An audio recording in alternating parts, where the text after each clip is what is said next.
traffic jam is on now. Hey, welcome to Traffic Jam. I'm your host, Kenny Williams, and we all remember the 90s hip hop fashion. And I'm here with this woman that's described as the godmother of urban fashion, founder, CEO, designer, April Walker. How you doing? I'm great. Thank you for having me. Thank you for that. So let's get to it. How did you get into? I know you heard this at that. How did you get into fashion? I fell into it. I was in love with hip hop, and Mm, it was just something that resonated with me in terms of the music, everything about it. You know, the streets was buzzing with graffiti. In the 80s, when I was coming up, it was just like the spirit of rebellion in a good way. You mm, know, there was a lot going on in our world, and hip hop, the music was like the CNN for me. Around the world, it was able to tell our stories and the stories that no one was listening to. So we had the music, and it became a commercially viable business in the 80s, like in a big way. You started seeing Fresh Fest and all these other things, and people started hanging out like Amateur Night at the Apollo and all these other mm, ways of happening. But there was nothing in the stores that you could go and buy that was mm. our lifestyle.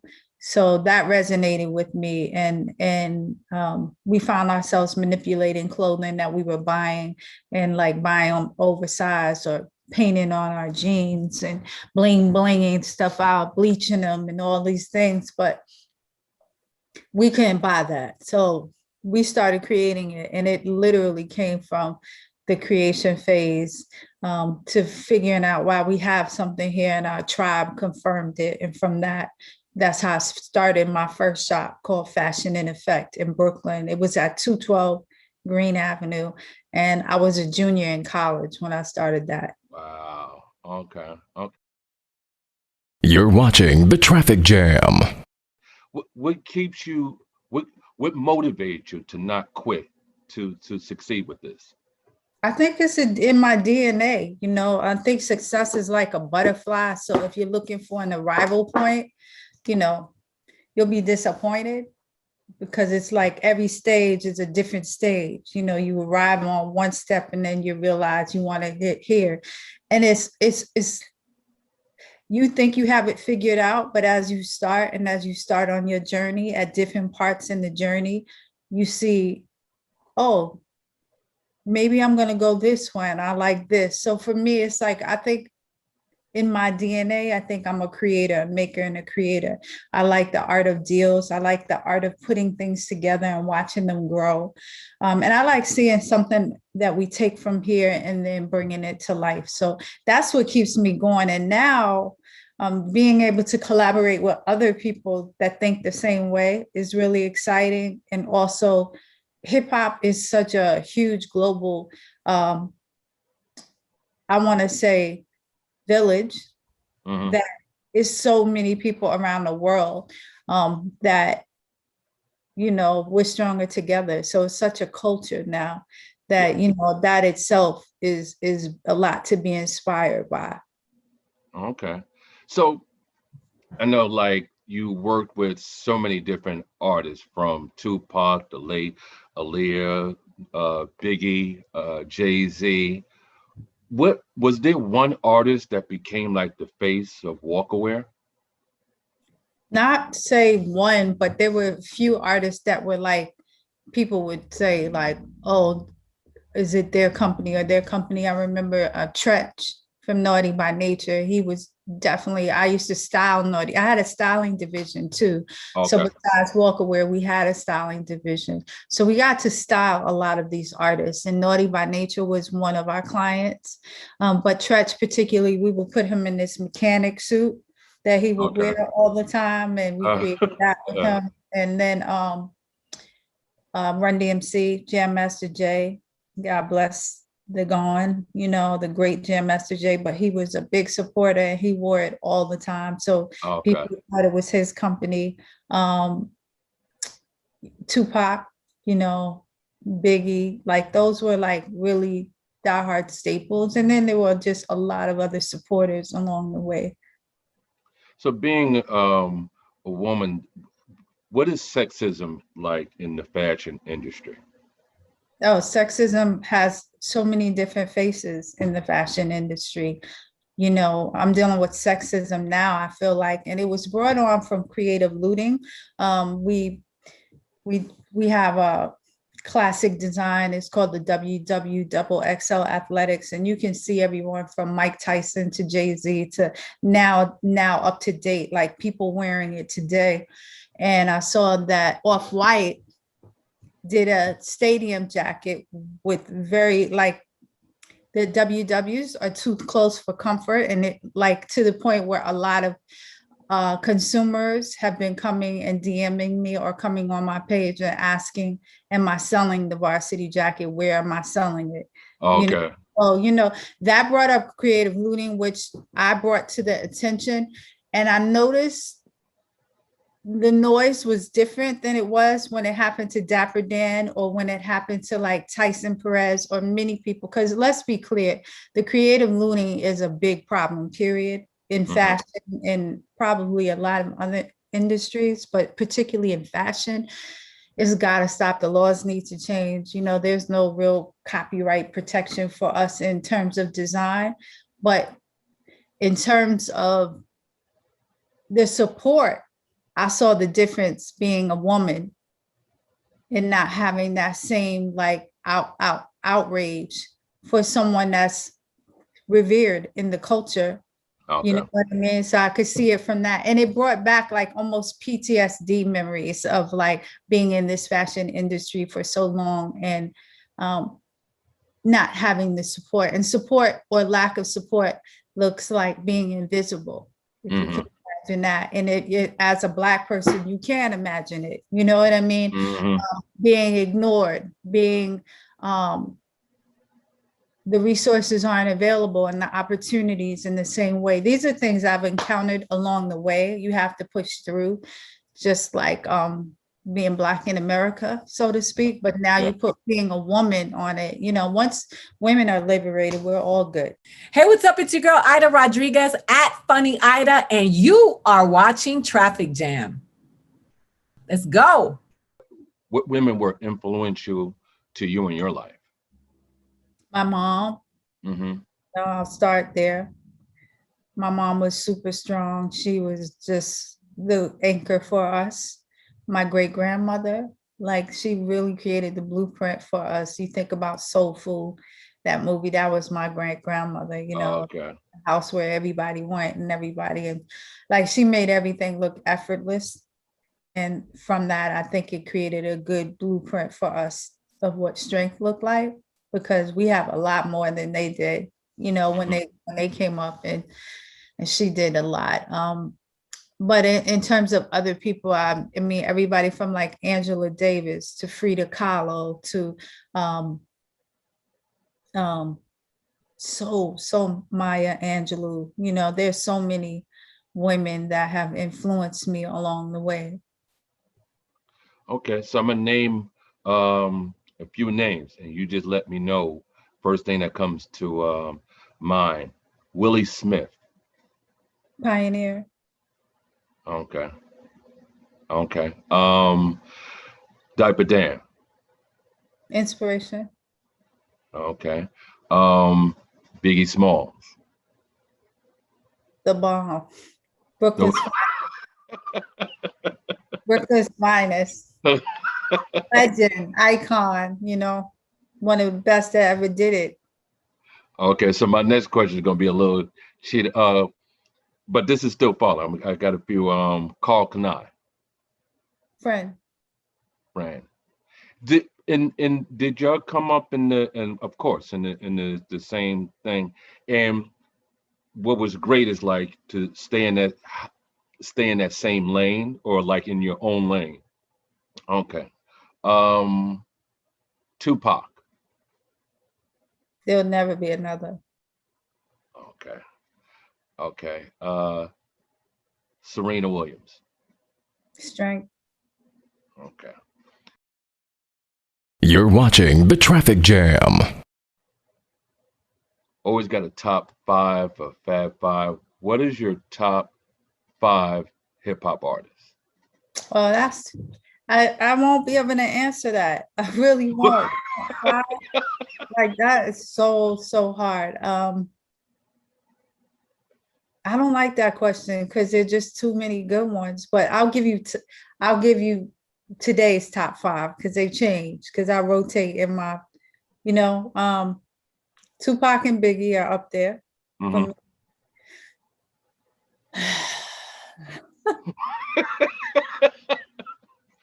Top 5 artists or groups, or can it be a group or do you want like who? We could go like it's like what like we Like could I do think art. Stretch is lyrically one of the best. Like, but that would be Naughty by Nature, or it would be Stretch. Mhm. He would be there. Rakim, Okay. and that's 4, and 5.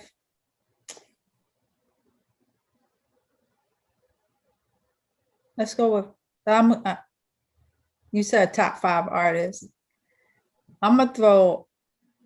Never mind. I'm just gonna leave it at 4 today. I'm gonna leave it at 4. There's so many dope ones, but Okay. yeah. Okay. Going now that we have a woman and a woman of color as vice president, what does that mean to you? History, her story. It's endless new possibilities, and it's hope. It's hope that she's opening the door that's going to be the floodgates for many more to come in the future, and just many more first of. And I hate that we still have first ofs, Mm-hmm. but the fact is that mold was broken, and it was really a big mold. So it creates so many new possibilities for little young brown and Black girls to say what they can be and really have that look of inspiration and that confirmation that it can be done. Okay. If you didn't go the path as a fashion designer, what other path would you have went? I could have went into marketing. I could have had a marketing company. Okay. Sports and entertainment. I could have definitely done that. Okay. So now where we are now in this pandemic, how's it affect you and fashion altogether? I mean, the pandemic hasn't been good, but it's really narrowed me down to sitting still, like to focusing, because I'm an author. I do a lot of different things. So the pandemic stripped away all those different things of like speaking engagements and being busy and educating, because we couldn't move. So it really allowed me to double down on my walkaway business. And so last year we had our best year back, as a result of that. Also, I think that, Blim was trending. Mm-hmm. So it did really well for Black businesses that were able to keep swinging with aim and kind of pivot fast. And I think as an entrepreneur and me being independent for so many years, I've always known how to pivot. So it was a different pivot, but I was prepared to pivot. The preparation had really prepared me to be able to keep going. So it's been good. Okay. With I referenced Willie Smith. Was that the influence to the naming of your company? It was one of them. So when I first started and I decided to do a clothing brand, I was thinking about staying power in brands that lasted. And so Willie Smith had a line called Willie Wear. Okay. And so Wear made sense because it made it very sporty to me. He also had Willie Smith, but I knew I was going into the hip hop world and like wanted it to be very relaxed. But then when I looked at everybody like Ralph Lauren and my confirmations for brands that had been there, like at that time it was Oscar de la Renta and Sassoon, and everybody had their name. So I knew I wanted to use my name, which was Walker. And then I wanted to like not make it so couture in terms of April Walker, but rather the wear kind of rounded it off and made it very sporty. And then I was also thinking about icons and logos. Like I took that note from Nike and from Ralph Lauren. There's Nike, and then they have the swoosh, and then Ralph Lauren, and then he has the polo horse. So I knew I wanted Walker wear, the word, but then I knew I wanted an icon, and a WW just made it easy. Okay. In your brand, like, is there anyone like that, like you said, I don't believe this person is wearing my design, my creation? Was there one particular artist you go, or one or two artists that said, you go, oh my God, they're wearing, like it all came, all the hard work, and this artist is wearing my I would say Beavis and Butthead. I would. That's what I would say. I remember when I got a call that they were doing their album, and on the album there's a scene where they're like, get off my Walker wear, man.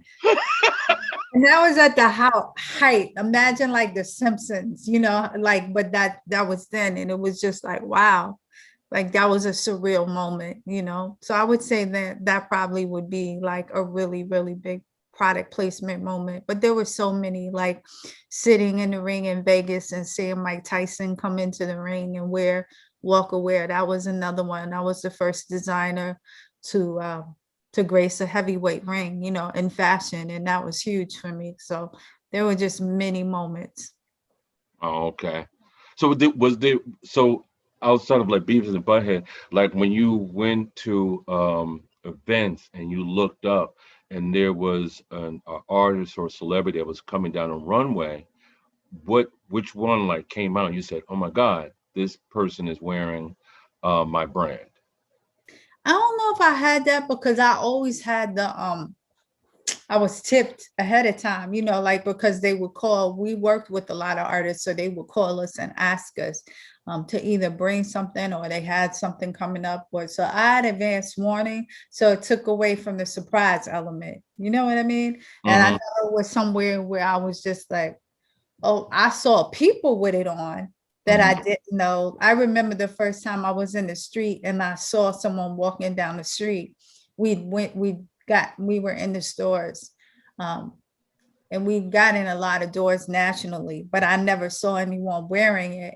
And I remember being on 34th Street, walking down the street and seeing someone across the street with a Walker wear t-shirt on. And it was one of those moments where you're like, wow, like, because that person didn't know me and they just bought it in the store, so that was a moment for me. You're watching The Traffic Jam. What does Brooklyn mean to you? Because you rep Brooklyn, as they say, to the fullest. What does Brooklyn mean to you? It means home. It means home. It's like home base. And I think Brooklyn is different than anywhere else in the world. And I'm not saying it because I'm here. I'm saying it because it definitely has been my inspiration and almost like my canvas to create.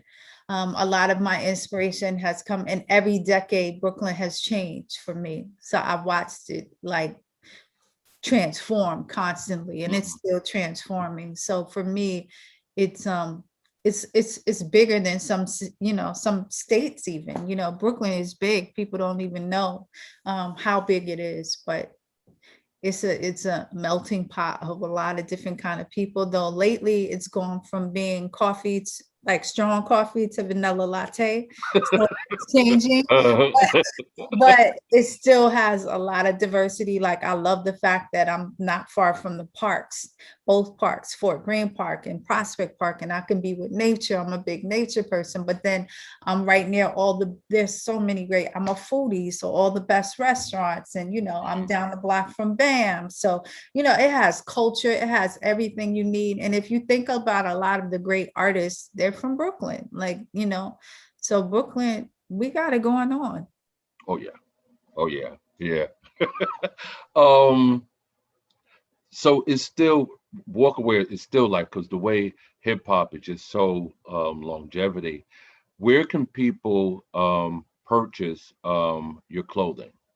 Walkaware.com. They can find us at walkaware.com. We are online now, especially after the COVID. We were doing pop-ups. We haven't been since the pandemic, but really you can support us at walkaware.com. And I wrote a book called Walker Gems, Get Your Ass Off the Couch. That's on Amazon. You can find that there. And yeah, that's us. So what would you say your advice to a young up and coming fashion designer? I would tell them to intern. Hmm. I would tell them to learn the craft by learning on someone else's dime. So interning is really important. Find mentors. And if you can't find a mentor, podcasts are great. You know, there are a ton of great podcasts, and don't just look at fashion. You need to understand the business. So the business of fashion is another thing. So besides the books and podcasts, Google has become a university. Hmm. You can find a lot of information there, but don't be afraid to ask questions. Don't be afraid to do the research. And know that I strongly suggest you intern, because if you go in a fashion house, you can see all the different branches that exist besides just a fashion designer. And even as a fashion designer, it's more than just drawing a picture, and you can learn what that business is. And then from that, you can decide, okay, I want to go to school. I want to take classes from this. You know, you can also take a class or two in the meantime, just to kind of get your feet wet. But there's nothing like doing. Doing is going to be a lot different than what you learn in school. And so, yeah, I just say, don't be afraid and network. Your network will create your net worth. So, you know, humble yourself, be willing to do what others won't, because that's going to get you, that's going to make you notice, and you want to be indispensable in any case. So the harder you can, the more you show up for yourself, the more other people will respect that. So I would just say that, and just know that if you believe in yourself, remember that, because it is the road less traveled. So you got to be able to withstand a lot of rejection and not take that personal, and know that sometimes your vision, other people won't be able to see that, and that's okay. It's not their responsibility, it's your responsibility. So just believe in yourself more than anyone else, and have faith over fear. Where can people find you? And please shout out the book once again, where people Okay. can find you. And yeah. Okay, so my social handles are Walkerware on Instagram and on Facebook. My personal brand is I Am April Walker. And Mhm. then I have a website, IamAprilWalker.com, which has everything. I have a website called walkerwear.com, and I have womeninstreetwear.com. Oh, So there's walkerwear.com, IamAprilWalker.com, and womeninstreetwear.com. The book is called Walker Gems, Get Your Ass Off the Couch. You can buy it either on my website, or you can buy it with Amazon or Barnes and Noble online. hey, April Walker, thank you for giving us your time. And thank you. Got to give you flowers while you're here. And thank you for being an influence to not just these young ladies, but just us in general. So Thank I salute you. But I got one last question. you. Yeah. And you mentioned it's through passion and your tribe. What's the tribe?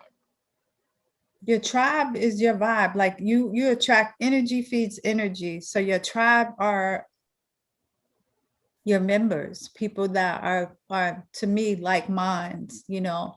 And you want to be with people that will make you stand on your tippy toes and encourage you or support you and be there for you. And you want to do the same thing in reciprocity. So I don't look at my customers as customers. I look at them like tribe members, because it really is about really creating a community and really fostering that community. Like I've called some of my customers before and like talked to them, and they're always like, "You actually called me," because that's what we do. That's what hip hop is. It's different. It's real connect. I still believe in connecting with people, and I really want them to know how much I appreciate you, because without you, there is no me, like in Walkerwear and anything. So, giving my tribe flowers too. So that's what we do for each other.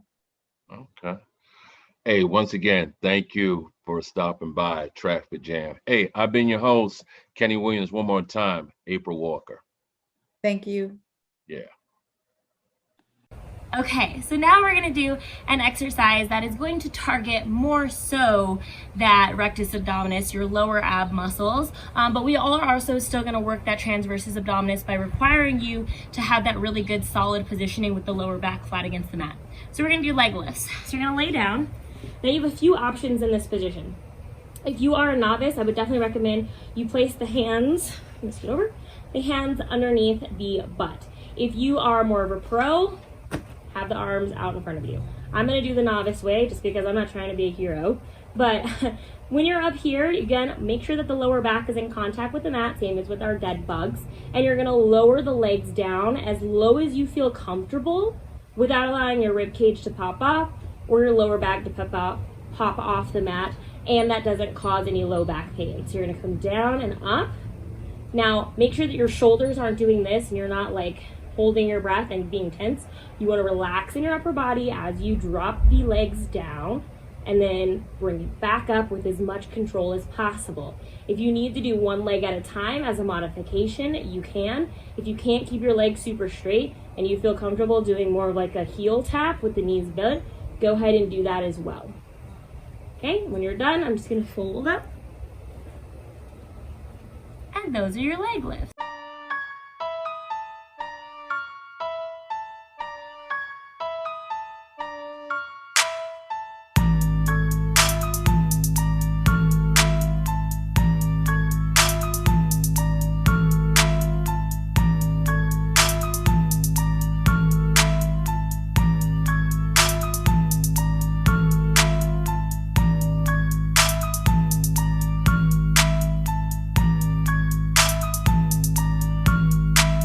This is the Traffic Jam.